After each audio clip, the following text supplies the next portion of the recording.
Salut à tous, c'est Murgen.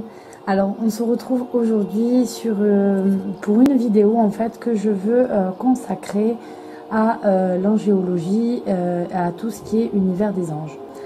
Alors, pour un peu expliquer ma motivation à faire des vidéos sur les anges, je m'y suis intéressée, ça fait quelques temps déjà.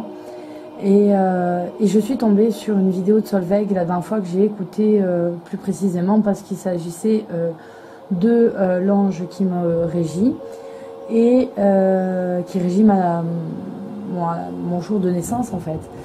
Et donc du coup je me suis rappelé en fait une lecture d'un bouquin que j'avais eu qui m'avait aidé à me comprendre et que je trouvais tout à fait juste, me touchant personnellement, etc. Et je me suis dit que en complément des vidéos de Solveig qui elle tire par rapport à votre ange de naissance, je pouvais faire peut-être une vidéo plus générale sur le cœur qui va vous régir et en fait pour mieux se comprendre et quelles sont nos missions. Alors je voudrais commencer d'abord par une vidéo généralité pour vous planter un petit peu les bases et la conception qu'il y a en angéologie. Donc il faut savoir que il y a des sources qui sont différentes, il n'y a pas forcément une pensée juste, on ne sait pas si effectivement on est totalement juste quand on a ça, mais c'est ce qui est le plus généralisé. Les anges, c'est vrai qu'on en entend parler, on en voit partout, on en voit en décoration, dans les maisons, sur période de Noël bien sûr. On en voit à la télé, le mot est utilisé pour tout et n'importe quoi. On voit des films qui sont faits sur les anges. Et c'est depuis la nuit des temps, on va dire, des êtres qui sont dans notre quotidien sans qu'on y fasse vraiment attention. Et du coup, ce qui est notable aussi, c'est que les anges, on va les retrouver dans les trois grandes religions du livre, les trois grandes religions monothéistes, qui sont le judaïsme, la chrétienté, le christianisme et l'islam. Et on va retrouver les anges en fait dans ces trois religions. Il s'agit par exemple des mêmes, je pense à l'ange Gabriel, Djibril dans le Coran, qu'on retrouve aussi avec le même rôle, etc. Donc je trouve ça déjà notable qu'on arrive à avoir ça en commun, sachant que voilà, après c'est chacun par rapport à sa sensibilité. Donc je sais que certains ne regarderont pas cette vidéo parce que sont beaucoup moins sensibles à ça, ce que je comprends tout à fait. Alors dans cette vidéo générale, je voudrais qu'on parle un petit peu des ciels. Donc il y aurait 7 ciels présents et chacun aurait un rôle déterminé. Donc en commençant par le premier ciel, celui qui est juste à côté de nous, en fait il sert un petit peu de protection entre, si vous voulez, le monde humain, la terre, et le monde céleste. Et donc il y a un ciel entre les deux pour protéger qu'il n'y ait pas trop de contact, que nous n'arriverions pas à assimiler, à gérer. Donc lui, il est sous la gouverne de l'archange Gabriel. On trouve ensuite le deuxième ciel dont le souverain est l'archange Raphaël. Donc le deuxième ciel, en fait, il s'agit d'une prison pour les anges déchus qui attendent le jugement dernier. Ils sont enchaînés apparemment dans une obscurité totale. Mais on trouverait aussi dans ce ciel, dans une partie de ce ciel, Moïse et selon le Coran, Jean-Baptiste et Jésus, appelé Issa ibn Mariam, Jésus le fils de Marie, qui je le rappelle pour les musulmans, est un des prophètes précurseurs du prophète Mahomet. Donc on peut voir que à chaque fois qu'il y a une de ces trois religions qui est née, On avait le judaïsme, on a eu ensuite les chrétiens qui sont issus de la Torah. On va avoir ensuite le Coran qui va être en fait une issue des deux premières religions qui en créent une nouvelle. Donc à chaque fois on retrouve forcément des points de convergence entre les trois religions. Ensuite on va avoir le troisième ciel appelé Sagoun ou She'akaim. Alors je risque de ne pas le prononcer, je ne parle pas du tout hébreu. Dont le souverain serait l'ange Anaël.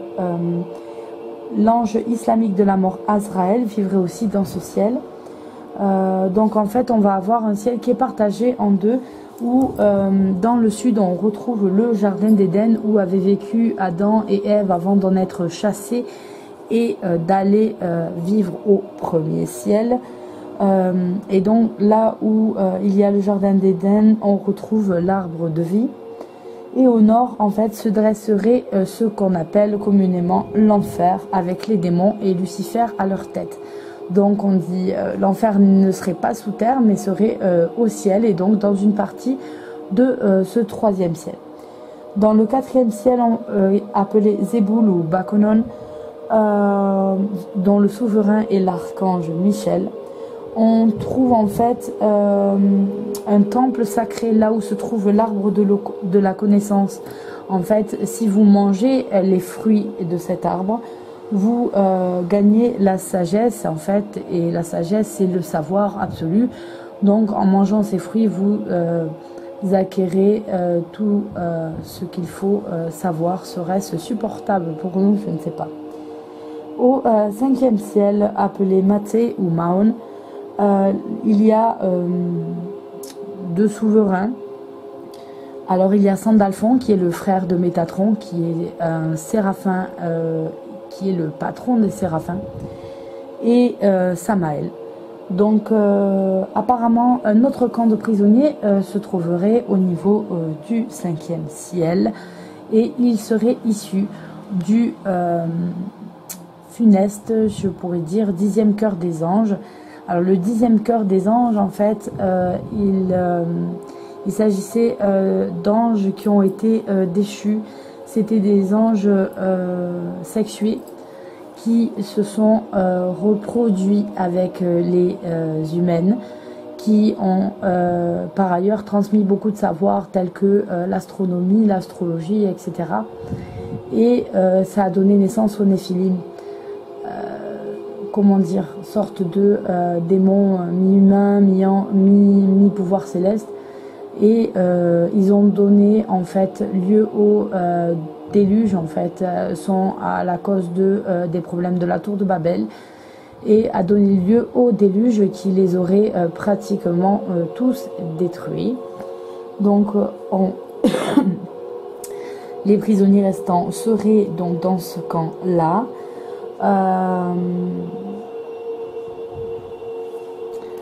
Donc je pense, voilà, je vous ai tout dit. Au 6e ciel, on retrouverait deux souverains encore. Le jour, on aurait Sabbat, et la nuit, on aurait Zéboul.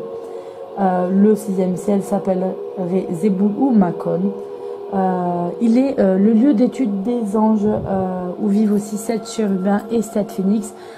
C'est un petit peu le ciel faculté, quoi. C'est là où ils vont apprendre leur mission, leur rôle et tout ce qu'il faut savoir pour aider les humains et continuer leur combat contre les légions de l'enfer. Vous avez au 7e ciel, qui est le 7e ciel, c'est le plus important. Il s'appelle Arabès, et c'est, vous connaissez l'expression, se sentir comme au 7e ciel. Pourquoi? Parce que c'est là où se trouve le trône de Dieu.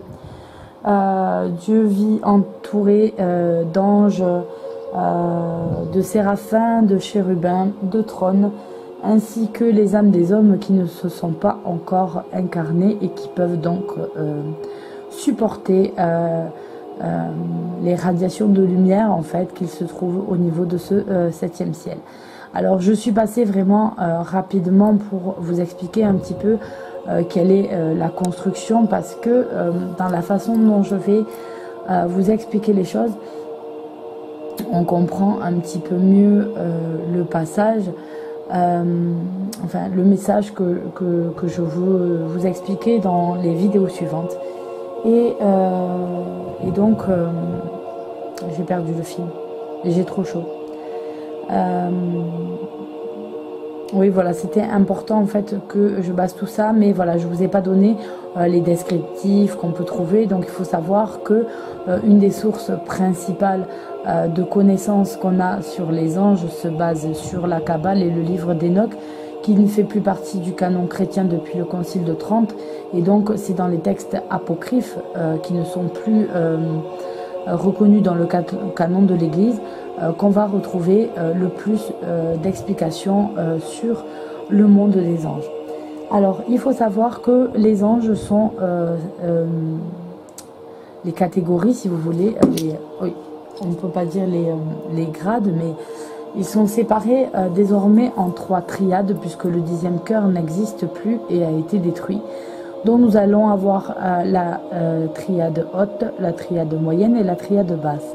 Dans la triade haute sont les anges qui sont le plus proches de Dieu, et on trouve donc 3 cœurs qui sont le premier les séraphins, le deuxième les chérubins et le troisième les trônes.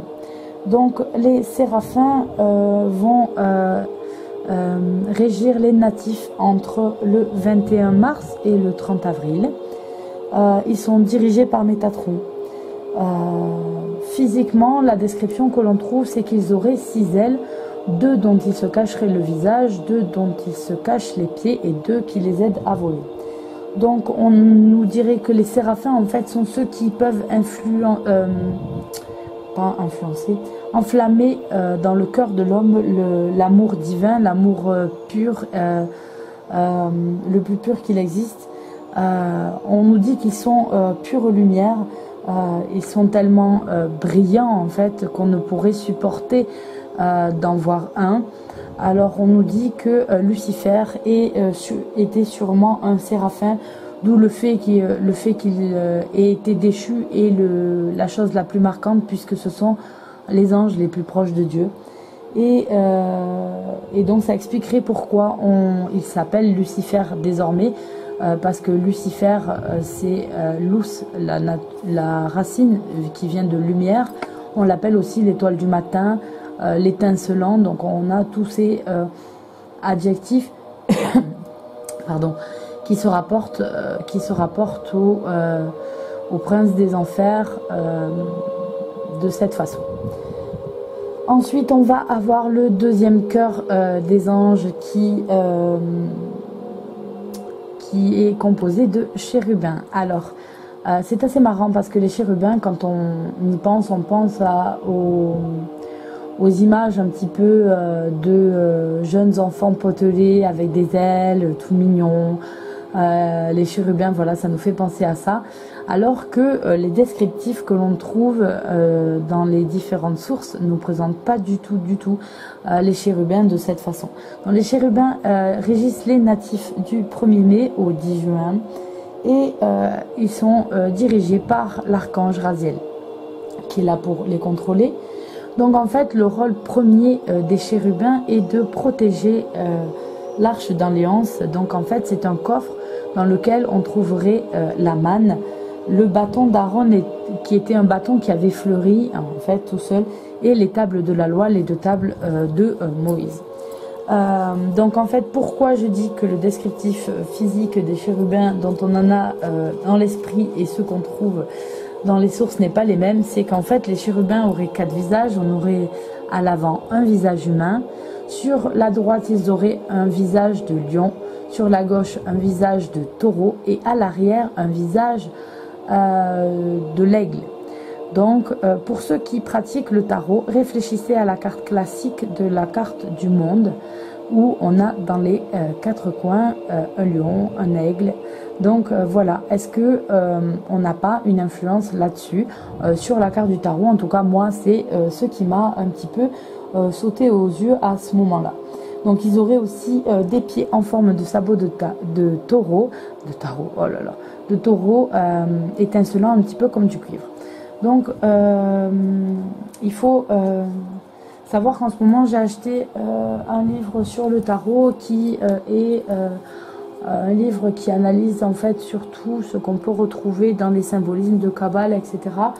Et du coup ça me fait pas mal réfléchir quand je vois différentes choses là-dessus. Ensuite, vous avez le troisième cœur qui est le cœur des trônes qui régissent du 11 juin au 22 juillet. Ces natifs-là et qui sont dirigés par Tsafkiel, l'ange de Tsafkiel. Alors, c'est un cœur en fait le plus mystérieux parce qu'on n'a pas réellement beaucoup de descriptions dans les bouquins.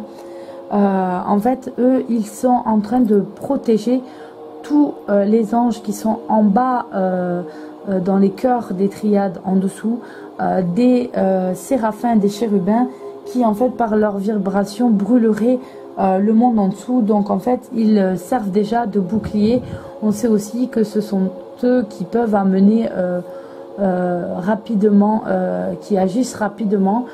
Mais voilà, on a peu de connaissances réelles sur les trônes et sur leur aspect. Souvent on leur donne un aspect de roue apparemment quand ils viendraient sur Terre, donc ça agirait peut-être à la rapidité de déplacement et le fait qu'on les voit pas.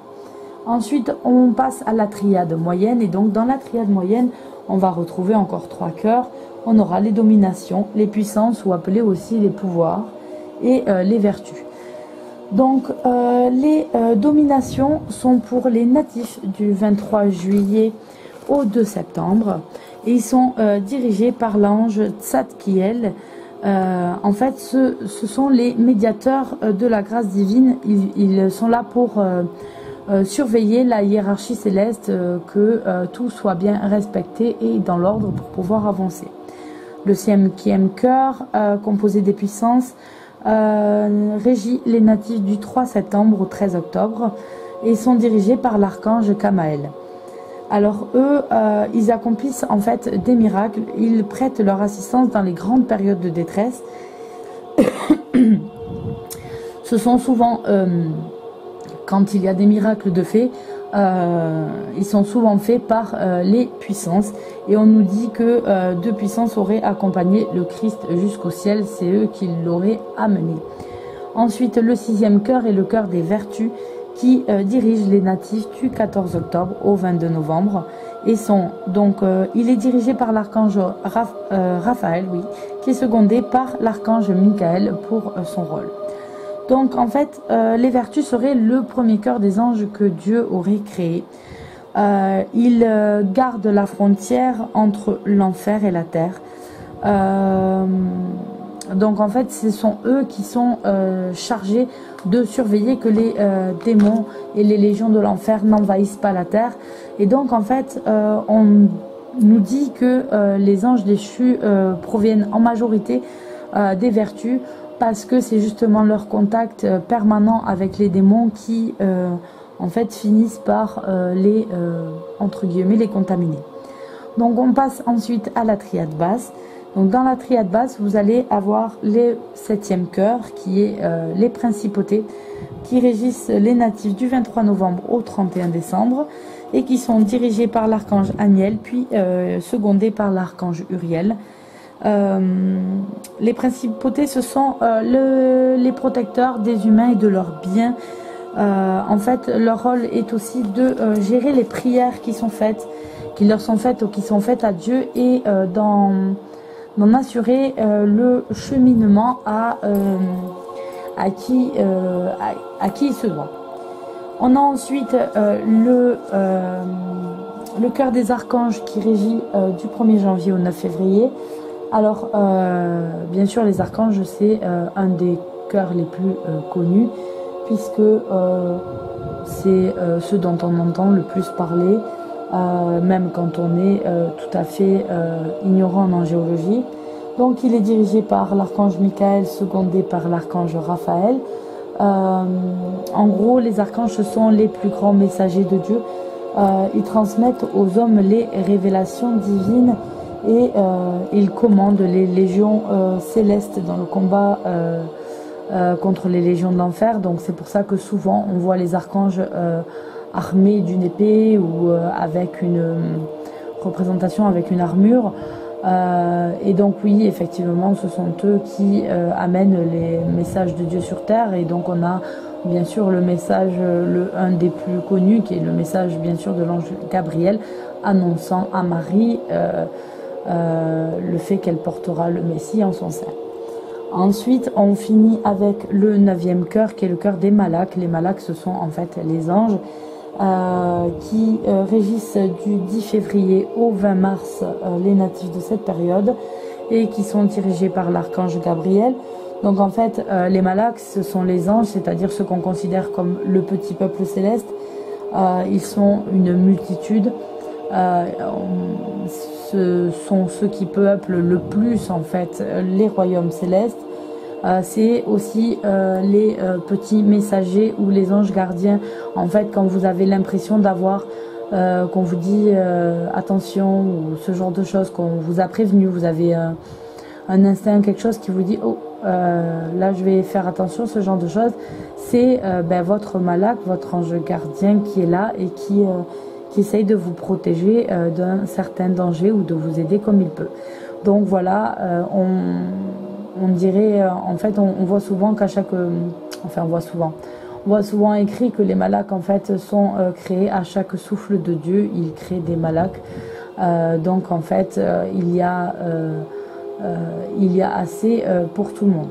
Alors après, dans mes prochaines vidéos, en fait, il s'agira de vous donner les explications du cœur dans lequel vous vous trouvez et pourquoi vous êtes dans ce cœur et quelle est votre mission pour cette vie-là. Donc il faut savoir que s'il y a une multitude d'anges, les anges il y a 72 anges qui ressortent en fait, qui ont eux une mission bien plus particulière qui est accordée par Dieu et dont on connaît les noms. Et donc c'est là qu'il faut s'attacher à regarder.